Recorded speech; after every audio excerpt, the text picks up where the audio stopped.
You know those moments when you love an outfit, but not what's happening underneath it? That's exactly why I created Half T.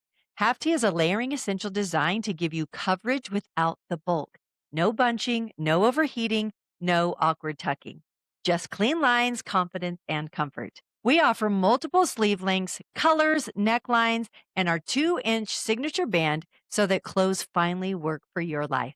Because getting dressed shouldn't be complicated. It should feel easy, intentional, and like you. You can shop Half T at halfty.com, and trust me, once you layer smarter, you'll never go back. Use code HerLayeredLife and save 15% today.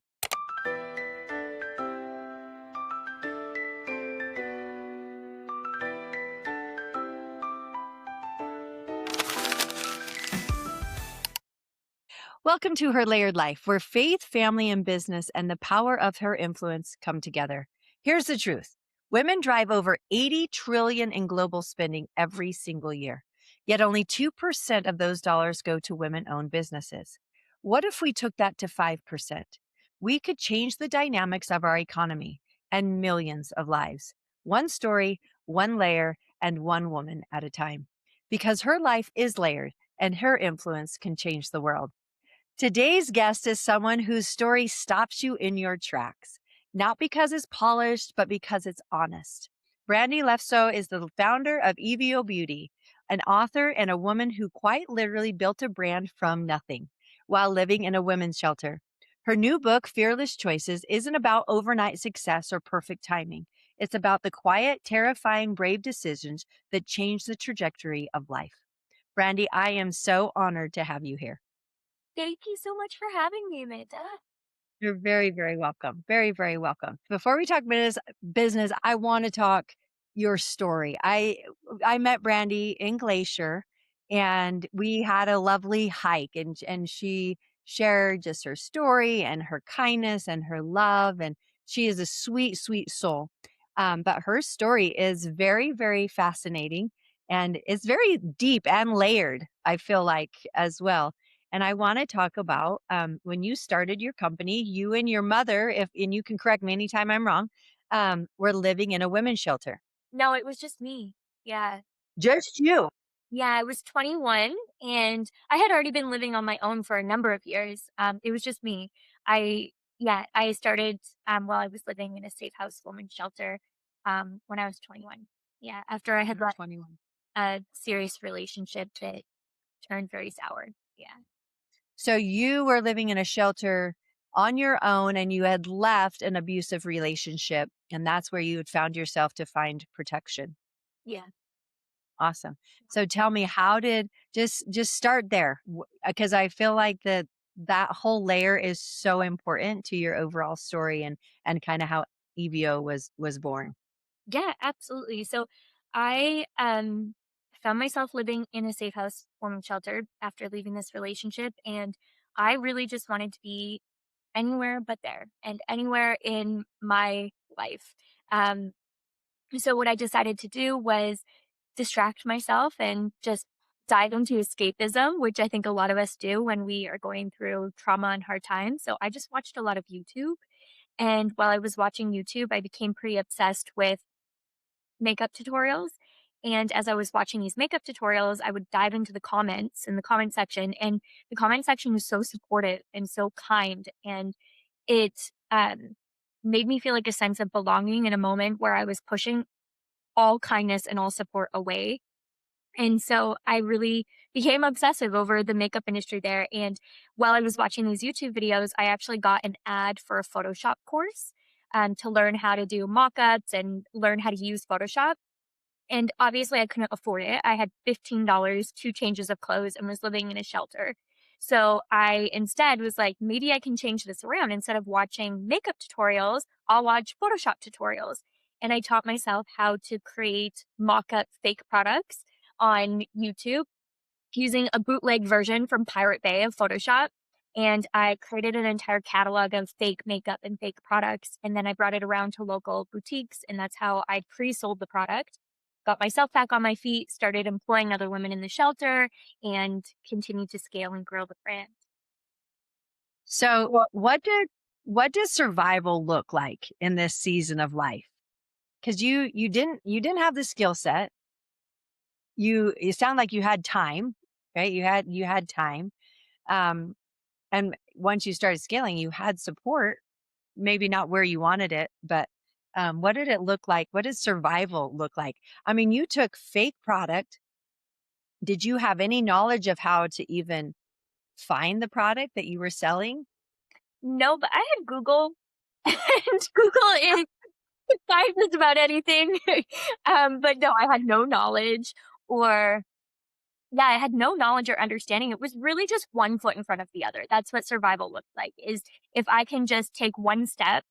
You know that the story about, like, in the forest, you might not be able to see through the trees, but if you can just see the next step, it really survival was like that. And um, it's interesting what you'll do when your back is up against a wall. When you have nothing to lose, I found in my journey, so many people think that the most interesting or most challenging part of my journey as an entrepreneur has been starting in a shelter. And that could not be further from the truth, because it's actually it's a different motivation when you have nothing and nothing to lose, and when you're willing to do anything to get out of your circumstances because they're just that bad. Whereas now in life, it's so different. I have a family that I love. I have a roof over my head. My belly's always full. I have so much to be grateful for. And sometimes that can actually create some paralyzed notions because now you have something to lose. And so for me, it was survival was just one foot in front of the other, but also the motivation was like fire under my ass because I wanted I wanted out of my life. I wanted out of the scenario. I wanted out of that situation. So I was willing to do anything. Yeah. So it was a different kind of motivation. Interesting. I'd never really thought about it that way, but you're right. When we do have things to lose, and when we are content with life, it does it does cause hesitation and decision making. Interesting. Interesting. How fascinating. So you take this brand, you take your little your catalog of fake products, and now you've got cash flow. I would assume not much of it, but you still have a little bit of cash flow, which is more than 15 bucks. Exactly. And it sounds like you have a ton of work ethic. You're not sitting around at the shelter feeling sorry for yourself. You're being engaged and trying anything to just be more educated on whatever it was that you were doing. How did that scale into Evio? Like, how did take me through that process? Yeah. So we had a couple early believers, and they said, "Okay, we'll take the product." But again, remember at that time I didn't have any product. It was a fake product in catalog. So I told them it would take me 3 months to get it to them. Our lead time was 3 months, and that I needed a 50% deposit, and to my surprise, people said yes.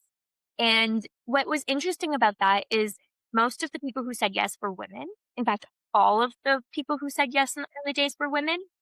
And what I had initially started marketing, and this was 2012, so, like, this was a long time ago, and so the environment looked different, but I was marketing them. My first mock-up was, lip glosses, and I named every lip gloss after a woman who inspired me. And so what happened from that, we see that in the market a lot more now, but during that time, we didn't. And in addition to that, I was donating $1 from every lip gloss to women's shelters and domestic violence shelters. And I never shared my story. I didn't share that I was in a shelter because I felt no one would trust me. Sure, Well, sure. I thought I'd be able to get it to market. When they're like, well, I mean, they'd ask me the questions you're asking, like, do you know how you're going to get this to us? So I kept that to myself. And then, yeah, I just, again, one step in front of the other. I then went to Google and said, okay, now I have some orders in. How do I make lip gloss? And then I learned about white label. And so initially I started, for those that don't know what white label is, it's when a manufacturer manufactures a large batch of something and sells it to multiple brands. So you don't have to adhere to minimum order quantities or testing or the research and development process, all of the things that come along with that. So the minimum order quantity is much lower allowing for more people to come into the industry and space with less capital barrier.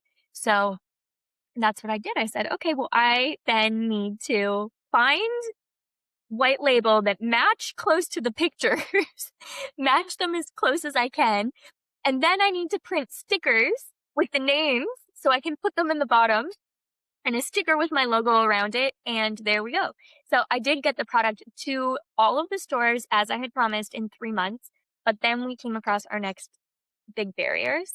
Um, and it was a really, really rough, it was a really rough start to my entrepreneur journey. Yeah. And are you comfortable sharing what that next barrier was? Yeah, absolutely. It also I write about it in my book to great extents, but um, the company was originally called Karma Face Cosmetics, and that's what I called it when I was in the shelter because I felt if I just keep my head down and focus on good things and focus on my energy being put to something good that can come from all of this, then I will let karma take care of everything else. Interesting. Okay. and so I called it Karma Face because I felt I had two options, two choices in my life. I could become very angry at the circumstances, or I could find a way to move forward and keep my heart soft. And that was the direction that I chose. So I called it Karma Face. And right after we got the product on the shelves of all these early adopter stores that were willing to take this risk on me, we got a cease and desist for Karma Face. And my ex boyfriend filed a trademark for Karma Face Cosmetics while he was on house arrest awaiting his trial for our domestic abuse. And I had to then take all of the products off the shelf and start over again. Oh my goodness. Yeah, Now I'm curious because I think that this is a super important part to your story is your choice, right? Your choice to either become hardened or to be to be soft. Where did you learn that? You know, what were the people in your life that helped you recognize that those were your two choices? Because that's even at 21, you're still a kid. And so absolutely. that's a hard decision, particularly when you're coming out of such an abusive relationship. Where did you learn that? Like, where did that inspiration come from? How did you know that that's what your two choices were? I think when you're in those environments, you see the people around you and you see people making different choices.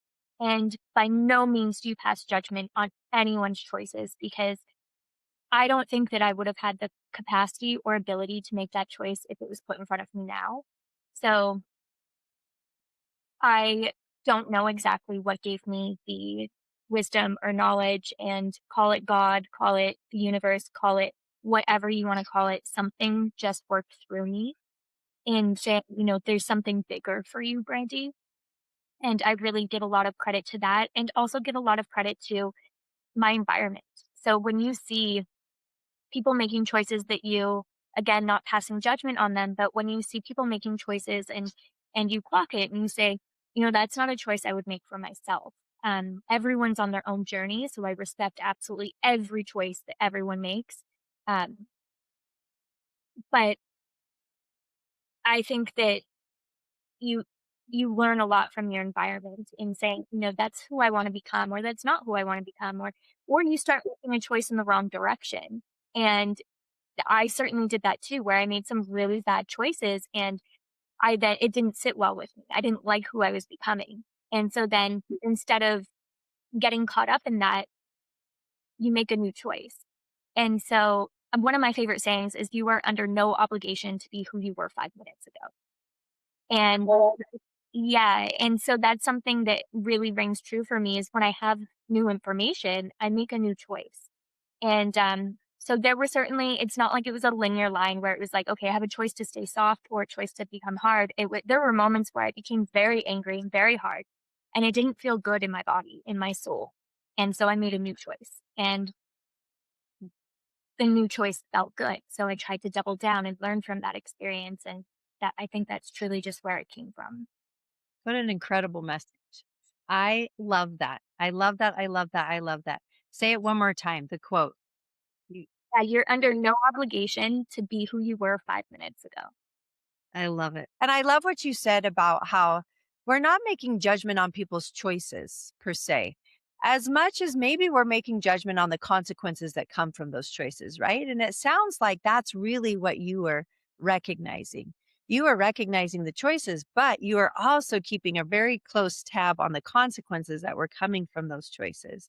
And you could see that these choices brought these kind of consequences and these choices brought these kind of consequences. And I think that that's fascinating and something important to kind of talk about, because you're right, people get to choose. That's why we're here. That's one of our greatest gifts, is our ability to choose and to have agency. Absolutely. And a really fascinating fact is that we make roughly as adults, and this is not bringing into account parents or entrepreneurs, or so on a baseline, we typically make 35,000 choices a day. That's a lot of choices. And in my opinion, that every single one of those is an opportunity to choose who you want to be and what kind of world you want to live in. And Right. some choices seem seemingly insignificant, and they're not. Every small choice plays a part in who you become, whether you choose to press snooze or whether you choose to get right out of bed, whether you choose to turn on your light, whether you choose to open your blinds. Those things all add up into who you become as a person, your habits, and it shapes the world around us. And so there are consequences, and every choice is a domino effect.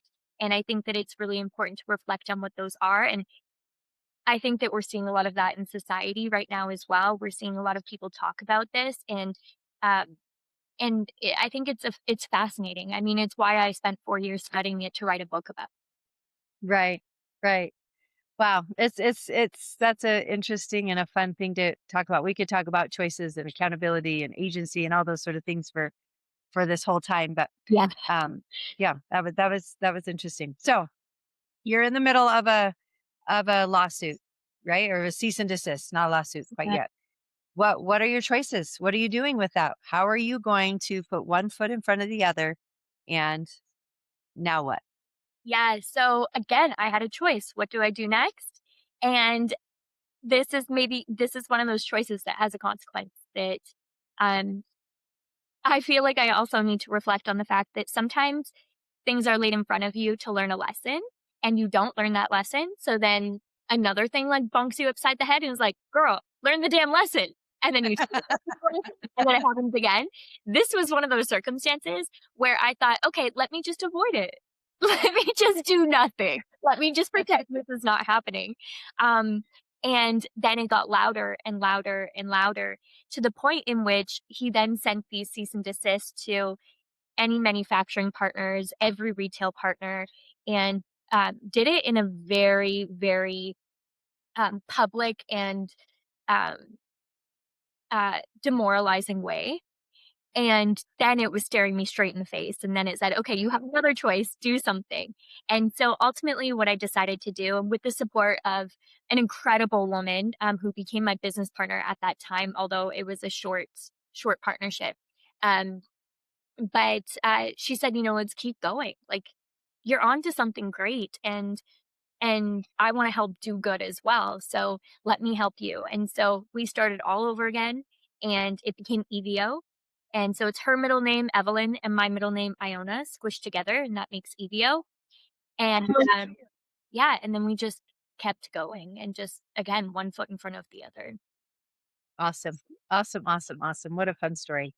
So Yeah. as EVO grew, what were your non-negotiables? The things that you refused to compromise, or even like when it would have been faster and easier, what were some of those non-negotiables? The give back. Forever and always, a non negotiable was that we will always give back and we will never forget where we came from and rooted in the community that I owe so much to, which is the like women's organizations that helped me when I needed it most. Um, so that was the biggest non negotiable. It also, I don't believe in trauma profiting. And I think that you can see this happen quite a bit in corporate give backs, um, where I'm never going to share my story without my story trying to be a part of the solution. And so for me, that was the foundation of why EVO exists. It still is the foundation as to why EVO exists. We want to reduce the effects of stress on people. And we recognize that for most people, you go home to reduce stress. Home is where you can breathe. But for hundreds of thousands of people, specifically women, they don't have that. The home is the source of stress. And so we really kind of married those two things in terms of the science of how stress affects your skin, and then also the statistics of stress in the household relative to domestic violence and how we could support in that. So that to me was really the one and only non-negotiable, is that this is why we exist and it will always be that way. And then everything else kind of just, falls apart and comes together and you learn as you go. Lindsay White from the Little Milk Bar was, on last week, and I got laughed when she said that she just said, "Listen, nobody knows what they're doing. Nobody." And once you realize that, you don't feel like such an idiot all the time because we're all just learning along with the process, and we think everyone has all the right answers and is just whipping it all out, but it's not true. We're all just along this process of learning.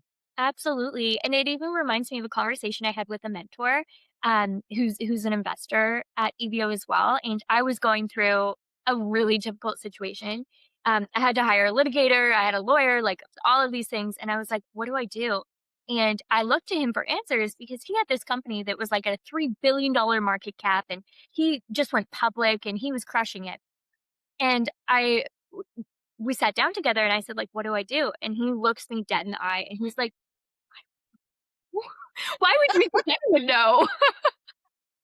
And that to me was the moment that I realized, like, the same as Lindsay's amazing. But the same as Lindsay, I was just like, nobody knows. Right. Nobody knows.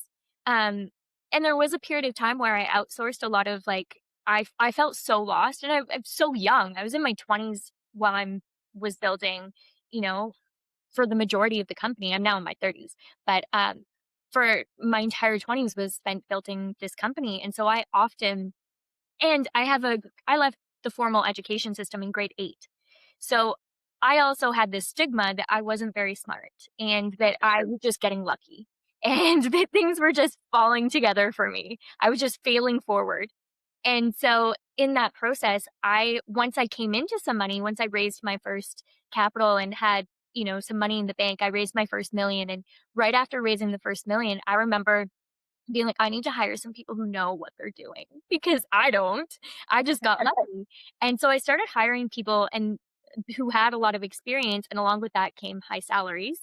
And in that process, I realized these people are incredible and their experiences have a lot of value, but they don't know what they're doing when it comes to building Evio because no one's built Evio before. And I found myself outsourcing instead of sitting with my gut and, marrying gut and data. And instead, I was leaning on their past experiences, which again have value, but it really doesn't hold its weight when it comes to building something new because no one's ever done it. It's so true. That is such wise counsel. And that's very, very wise. Tell me, I want to move on into um, what does your life look like today? You know, Yeah. as you're in your let's see, you're 21, so you're 35 because EVO's been around for 14 years, correct? You're 35. Tell me what life looks like today and how things have kind of different than what you expected. Oh my gosh. I feel like I want to ask you the same question because like my life is so far from what I expected. Um, in so many ways. Like, sometimes too, like you're like, "Oh, I thought I'd be so much further along in life." But then on the flip side, you're like, "Oh, I really didn't think I'd have this and this and this blessing in my life either." So, I mean, you can never none of us have a crystal ball, but my life now, I live in Toronto. I have a very lovely husband who is an actor, and his career and experience also colors our life with lots of excitement. I have 2 dogs who sleep with me in my bed, Amanda. Um, I yeah, we actually recently, got rid of our commercial leases. So now we're a completely remote team, which also creates a lot of flexibility in my life that I'm loving.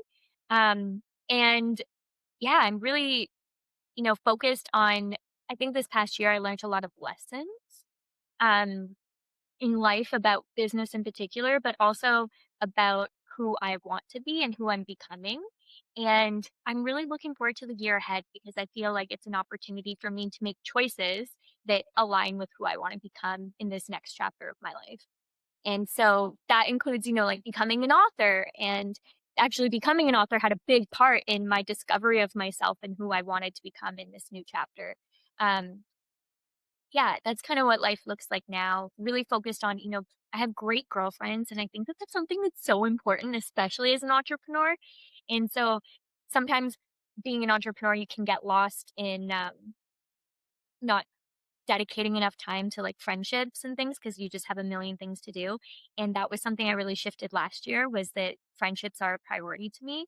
And I mean they pay tenfold. Anytime I forget my own worth, I call up my girlfriends and they remind me that like I'm that girl, And so um I've really put a lot of value and emphasis in that. And so my life now, I'm surrounded by incredible people, great community, really good friends, um, incredible sisters, my dogs.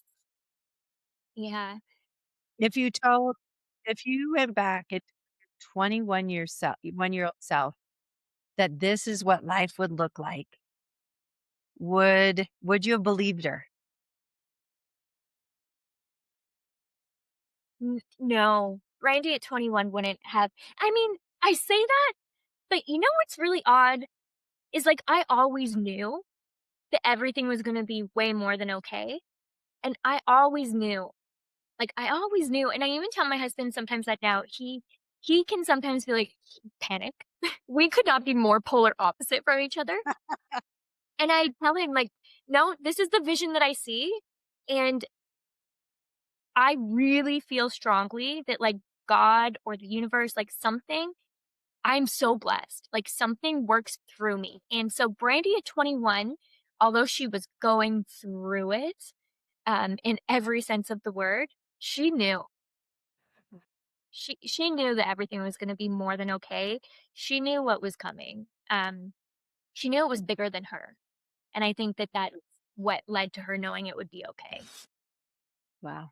What an incredible blessing that really is, and I do attribute so much of that to that is, one of your spiritual gifts is to be so attuned to that knowledge because not everyone gets to have that surety and that even though it's hard doesn't mean, today I left a little message and said, listen, just because life is great doesn't mean it's not hard.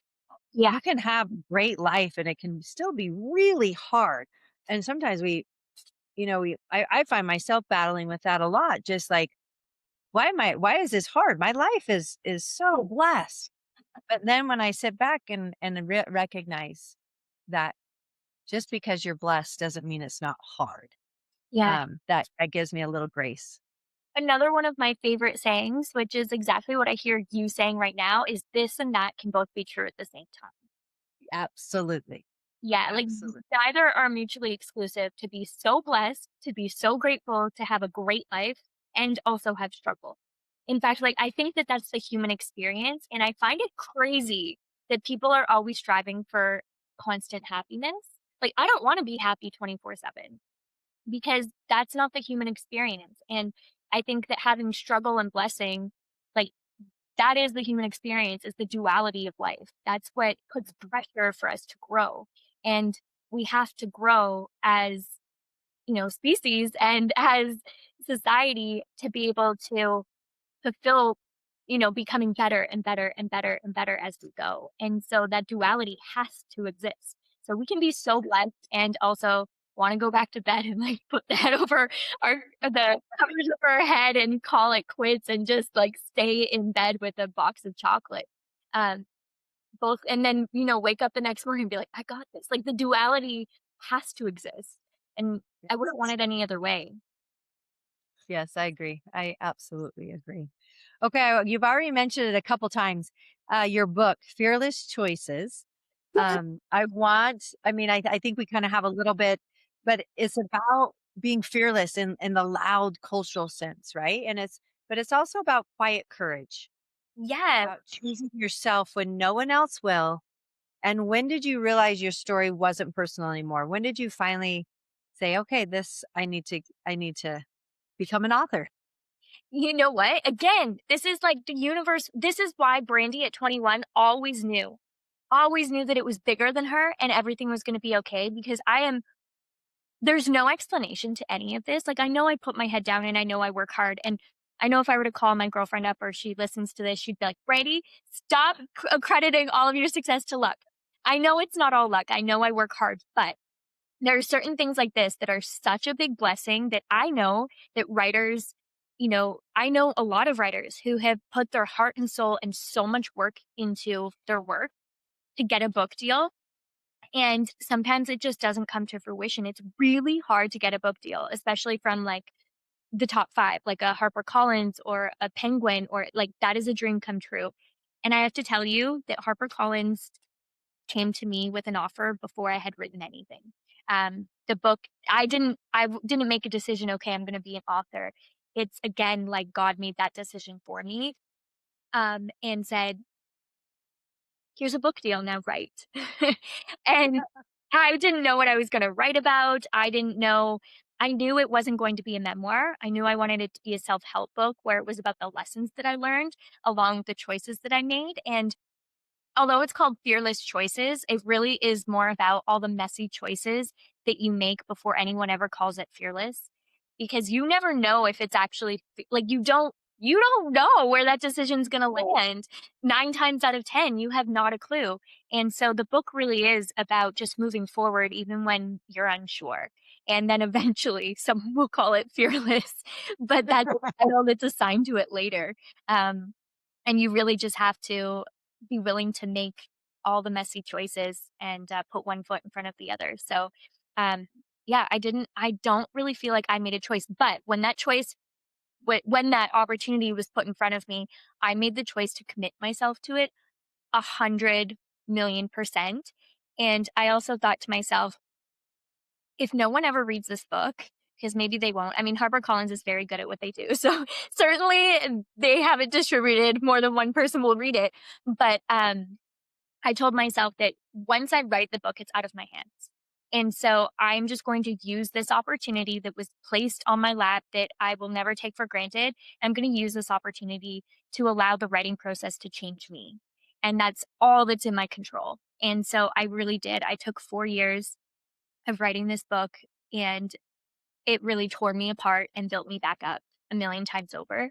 And I really hope that it can help someone else do the same thing. It's so interesting.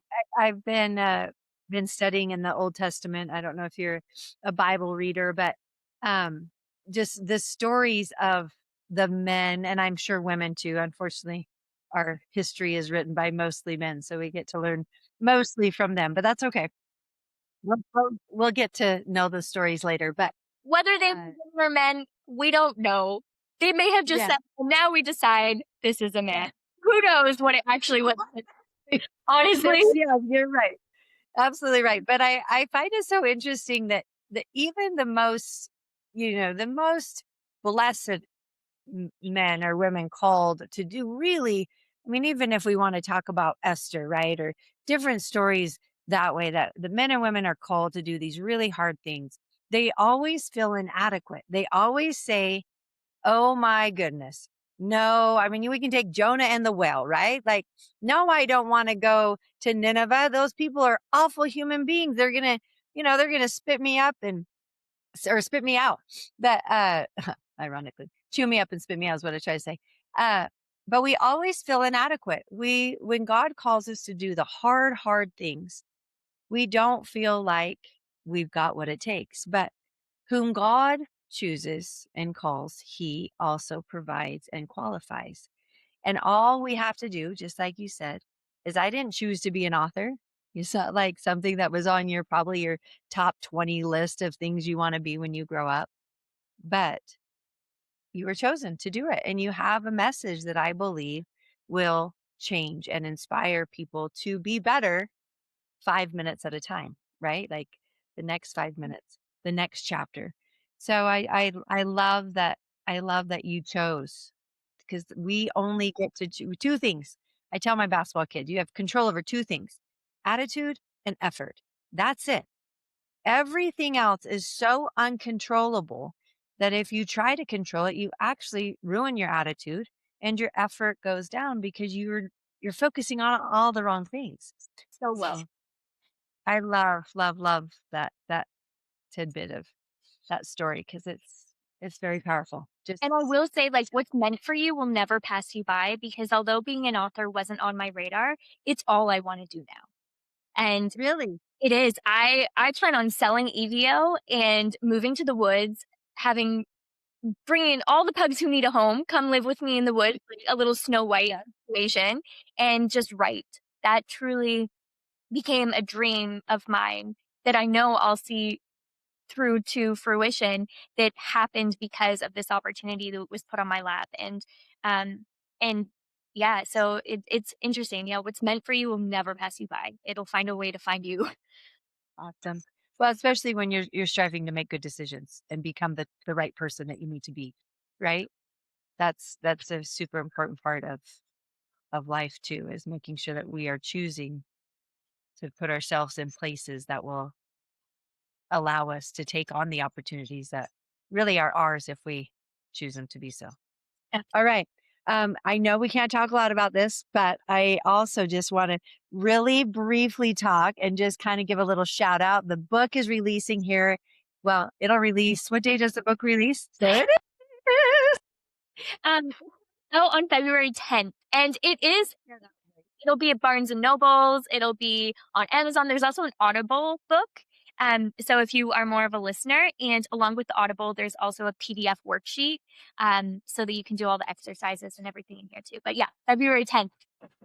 Well, I will be. That is on my top books. I will read. I am read. Well, I'll probably listen to it. I'll be completely honest, but I am so excited to read that book.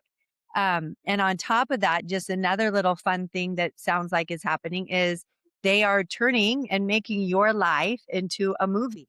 Yes, the movie has been in development for even longer than the book, believe it or not. The industry is a long, long process, but we have final scripts in. The production team is absolutely incredible. They are a team of women, and they are a force who have done. I mean, they're really well known, and they've done incredible things throughout their career. And I just feel absolutely honored to get to be a muse who has, inspired, like that they've been inspired by the life I've lived, to create art out of it. I just feel so blessed. Again, it's one of those things that, like, I didn't seek that opportunity. And I recognize that that is an opportunity of, like, one in a million lives gets an opportunity like that. And it's absolutely crazy to me. And this is how I know that the experiences that I've had, the challenging circumstances that I've been through in life were bigger than me. And because now these opportunities that are, landing on my lap, with such incredible people who I'm inspired by every single day, like, that's not the kind of thing you can plan for in life. So I'm really excited to see the movie come to fruition because these women are just so talented. Yeah. I'm super excited too. I just can't wait. I can't wait. I can't wait. Um, Anyways, that is going to be very exciting. I can't wait for that to come out. You said something, it might be production will hopefully start at the end of year. So we'll just be sitting on pins and needles waiting Me too. for that. It makes me feel such a weird experience. It's such a weird experience. I will be sitting on pins and needles too. And I will say too, we've gone through like 17 drafts of the script, like Oh my God. so many of them over the past few years. And there were times, and there's still times in the script where I read Brandi and I'm like, ew, I don't like her. But again, that goes back to the choices that we make in life, and the human experience. And so you don't, like, if you were watching your life back in a movie, you don't like every single clip of it. Um It's the human experience, and so that also has been a huge opportunity of self-reflection, of watching other people's interpretation of your life as a film has really forced me to grow as a person, and again, just such a blessing to have that kind of opportunity to grow as a person. Yeah. Well, and to love her, right? In the end. Love her and love her essence, right? And to say, gosh, yeah, that wasn't who I wanted to be, but oh my goodness, look at her. Look at her battling. Look at her striving to just, again, take one step at a time.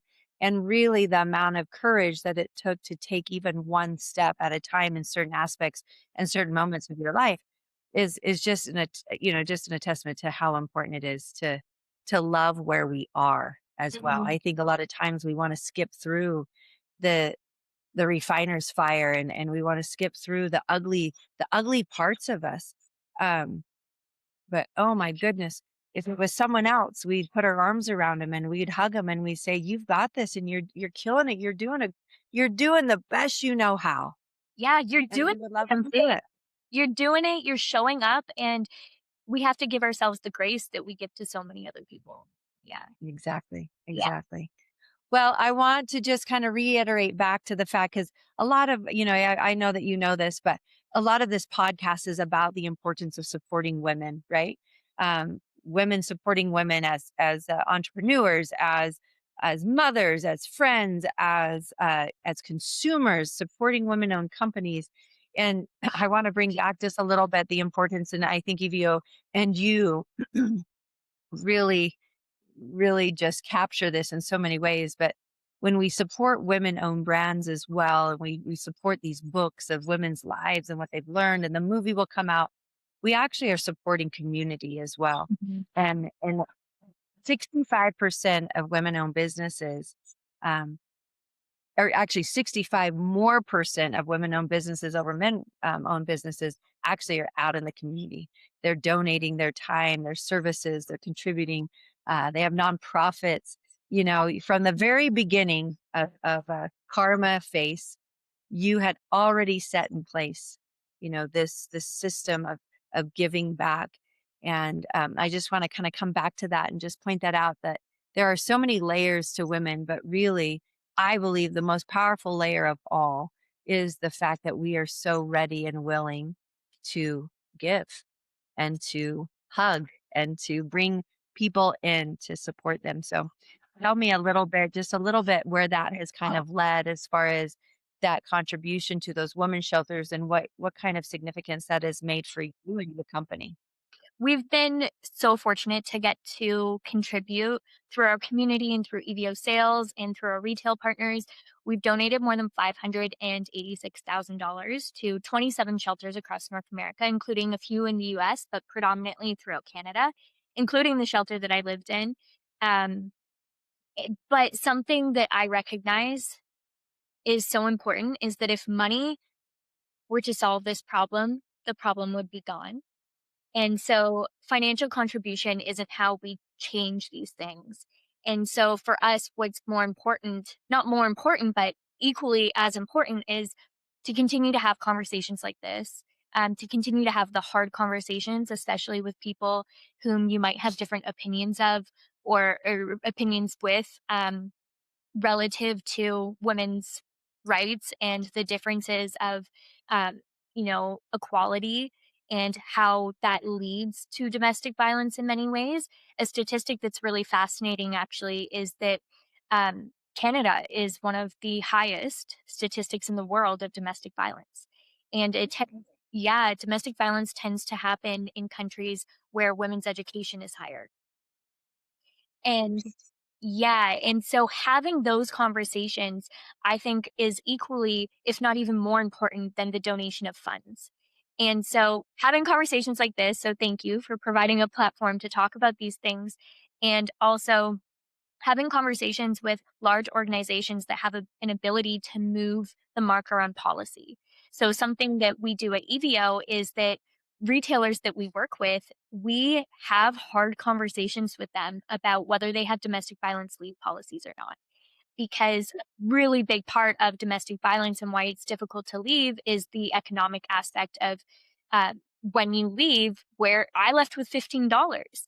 And especially if you have children or responsibilities, I was 21 years old. It was a different scenario, but part of the reason why you stay longer than you should is because of funds. So, are there domestic violence leave policies in place with organizations? For example, Unilever has an incredible domestic violence leave policy for their employees. And I think that that's really important. Not only do they talk about the economic aspect of ensuring that there's a paid leave of 10 days, that there's a safety plan, they even have a policy where there's a security guard who walks you to your car while you're leaving a relationship, because they recognize the second most dangerous place for you is going to be at the workplace. And it puts everyone in danger. So, and it costs, our economy billions of dollars a year um, on lost wages, on injuries, on, you know, so many things. And so I think that it's really important to have these conversations and create policy changes and focus on the fact that it's not an at-home issue, it's a societal community issue, and continue to have conversations. So EVO luckily allows us to have that privilege to have conversations like this. So yes, we've donated money, but I feel it's always so important to mention that the money is not what's important in the dynamics of it, from really creating meaningful, long-lasting change. Absolutely. We do work with UCASA, which is the Utah Coalition Against Sexual Assault. Um, and we have in the past had community events that because it has to start at the kitchen table, right? It has to start in the conversations have to start in the smallest organizations, which is our families. And then it branches out into friends, and then it branches out into church, into schools, and all of these sort of things. But the importance of having conversations, uh it's funny, it's fascinating that it's one of the highest in Canada because of women are more likely higher educated, Mhm. which is interesting because even that, you would think the higher the education, the more opportunities to communicate, the more intention there would be behind communicating. But it really is a fascinating world when it comes to having those sort of intimate conversations and how few we still are having. And education is more important a lot of times than even the dollar bill. Absolutely. And to point out too, I think that a big reason why higher educated women are a trigger in society and in the uh, patriarch, it's a trigger, and that's why we do see more violence, domestic violence in particular, amongst uh, highly educated countries. And so, yeah, it's a conversation that up until the last couple of years, uh, it's been the type of thing you don't talk about. Right. It's an at home problem, and so you keep that within the family. And I think that that is actually one of the issues. I think that, for far too long, women have been dying in that silence. Yeah. So it's important that we have those conversations out loud and we don't carry the shame of other people's actions. Well, we have these conversations with our kids, and we have these, Mhm. talking about just the basics of what it looks like to have a healthy relationship, and helping our kids understand what that looks like and what it doesn't look like and the signs of that. And anyways, that's a very, again, that is just something that I'm so grateful to know other women that are actively involved in having these conversations. And you're right, policy is so important. Yeah, That's the other side of things, that policies, because the policies then affect the budgets, and the budgets affect the opportunities that to be able to get out into the communities and to have these classes and to have all these sort of things that bring more awareness around the problem. But you're right. If there's no awareness, no education, policies, all of those sort of things have to kind of work hand in hand. And it can't just be like, here's $50,000, hope it all works out. It's really getting into the trenches with these communities and within these sectors of our community. absolutely. I think it's also important as to, you know, who we put on pedestals and who we decide to be authority figures. Because if we are putting people in positions of power who have mistreated women and who have that gives permission to so many other people to not take it seriously. And then we see again choices. We see the consequences of those choices. And so I think that it's really important. Policy is important, politics is important. All of it is important to make sure that we are choosing whom are going to shape the world and make good choices for the future of our children. Not that I have children, but I hope to one day. Um, the future. Forest with your pugs. Yes, exactly. I hope to have a little baby running around with all of its pug friends, and I hope that we have a world that, is safe and has these conversations and that we're all working together to and it's okay for us to all have different opinions. That's not what I mean by any means, but there's a difference when it crosses over into human rights, when it crosses over into equality, when it crosses over into choices. Like I think that we can't say, that we want to um change the way that policy is with sexual assault and change the way policy is with domestic violence. But then when we put people in power that have those charges and we say, oh, we want them to change this.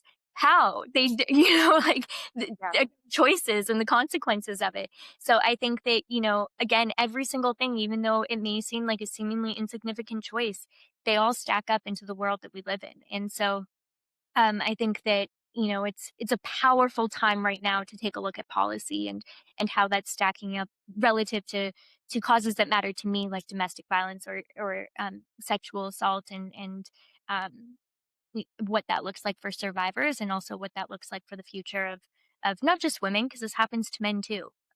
It just is unequally, um, Yeah. you know, Predominantly women. yeah, yeah. Awesome. All right. Well, I like to finish off with just a little shotgun list of questions. First thing that comes to your mind. What is one fearless choice that changed everything? One fearless choice that changed everything for me was to love again. Oh, that's awesome. Yeah. What's a moment when's a moment you almost quit, but you didn't? Oh my gosh. I wake up every morning and be like, today is the last day I quit. I Um, I don't know if you watched The Office, but or like the American version of The Office where uh um what's his name? Michael Yes, I know who you're talking about. yeah, and he walks out and he goes, "I declare bankruptcy," and it's like, that's not how it works. Every day, he's like, "I quit." But, yeah, so, the question was, something that made me wanna quit, but I didn't. I mean, even the trademark early on, Yes. I definitely wanted to quit, but I didn't. But you didn't. What is the value that anchors EVO Beauty? One value. Value that anchors is, this is gonna sound so cheesy, but love. Yeah. Love thy I don't neighbor. think it's cheesy. Not if somebody has been listening. I think that's who you are, is that very thing. Your dog's in one word. Oh my gosh. Otis is dopey and one word, and Jameson is chaos in one word. What is one word you hope people feel when the movie credits roll?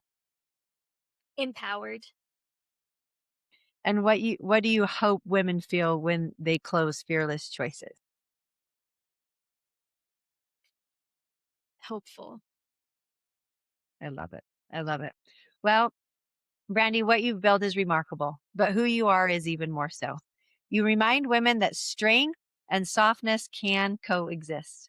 This that success doesn't require losing your soul, and that fearless choices are often made quietly, one step at a time. So for everyone that's listening, if you've ever felt behind, underqualified, or invisible, let this be your reminder that your story isn't over. Until next time, let your choices shape the world you want to see and love every layer of your life. Mwah. This is so fun, Amanda. Thank you. Thank you. Thank you.